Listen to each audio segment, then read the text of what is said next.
So, explaining the first part of the poem, the poet says that the rain seems to be so refreshing after the dust and heat of the summer season.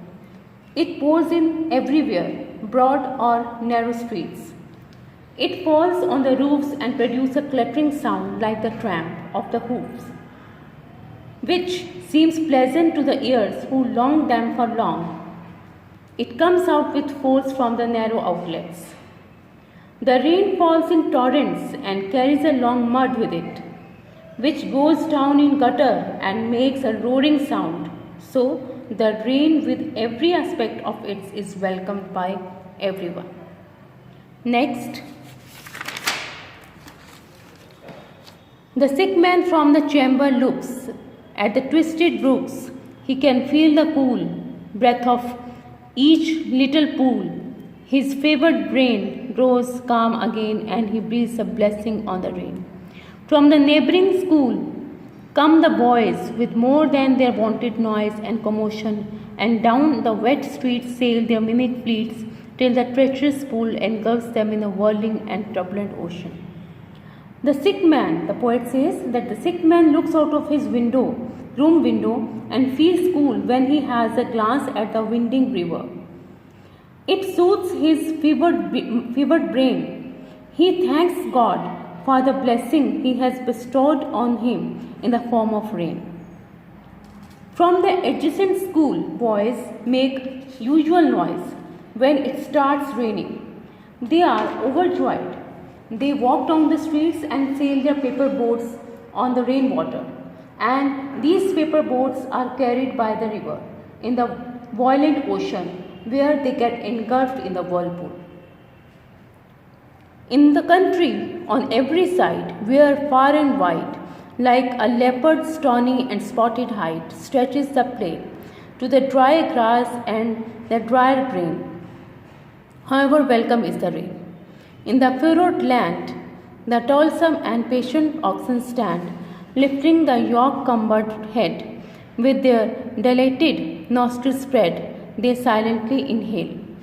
Inhale what? The clover-scented gale and the vapors that arise from the well-watered and smoking soil. For this rest in the furrow after toil, their large and lustrous eyes seem to thank the Lord more than man's spoken word. The poet says that in the countryside there is parched and dried lands, as well as the animals on these plain stretches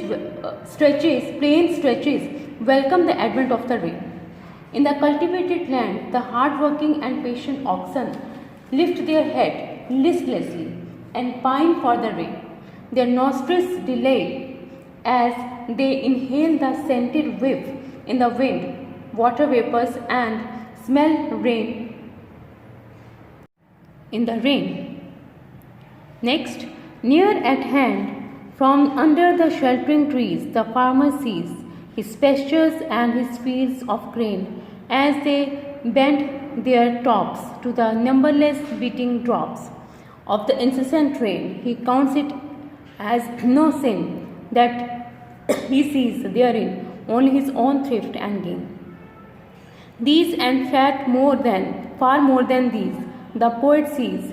He can behold Aquarius, old, walking the spaceless fields of air, and from each ample fold of the clouds about him rolled, scattering everywhere the showery rain as the farmer scatters his grain.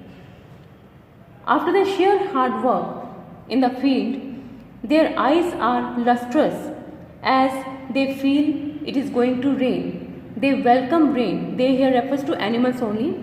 This is a reference from the previous stanza. They welcome rain with silent admiration. Coming to the next one, of course, the farmer welcomes the rain because it will help the crops to grow and helps him to make a living. The speaker then invokes the Greek figure Aquarius, who is known as a water carrier and a cup bearer to the Greek gods. This adds a spiritual reference to the rain as sustenance for land, plants, animals for the gods. It means water is so important for every living being in this universe. Next, he can behold things manifold that have not yet been wholly told, have not been wholly sung nor said. For his thought that never stops follows the water drops down to the graves of the dead, down through chasms and gulfs profound to the dreary fountain head of lakes and rivers and ground underground, and sees them when the rain is done on the bridge of color 7, climbing up once more to heaven, opposite the setting sun. Thus the seer, with vision clear, sees from appear and disappears in the perpetual round of strange, mysterious change, from birth to death, from death to birth, from earth to heaven, from heaven to earth, till glimpses more sublime of things unseen before, unto his wondering eyes reveal the universe is an immeasurable wheel turning forevermore in the rapid and rushing river of time. Here, the speaker calls the poet a seer, one who can see or imagine things others cannot. The poet sees the life cycle of water from rain to the ground and back up to the sky. The rain helps give life to plants, animals, and the rain reaches the graves of the dead as well. Almost like saying, the rain knows the cycle of life intimately, like the poet does. And you see, after rain, there is a mysterious change in the atmosphere. You can see a rainbow, okay, opposite the setting sun, and other changes as well in the atmosphere is good for human beings and every living creature on this earth.